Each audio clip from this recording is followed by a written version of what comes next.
Yo, what's up guys? Welcome back to the channel. Today's video we're going to talk about how to set personalized financial goals in Cleo. Now, setting custom financial goals with Cleo keeps you motivated and seeing that progress feels amazing. Here's how to tailor goals to your specific dreams. Step 1, tap savings on the main dashboard. You want to look for the piggy bank icon or the save tab. Then you're going to select set a new goal. Now you'll be prompted to name your goal, like maybe Europe trip or emergency funds or a new car or whatever it is. Just go ahead and name that, and then you're gonna need to enter the target amounts. Just decide how much you want to save towards this new goal and enter that target amount, and then you're gonna choose a deadline.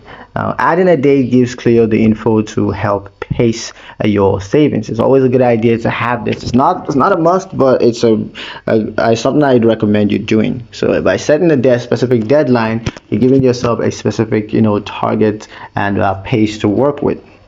Step 5, which is to set contribution method. So you're going to choose to round up purchases, or you can choose to save daily or weekly, or you can do one-off boost. With personalized goals set, you're not just saving, you're building your dream $1 at a time. And that's pretty much it for this video, guys. Hope you liked it. Hope you found the information here useful enough. If you did, like the video, comment down below, let me know what you thought.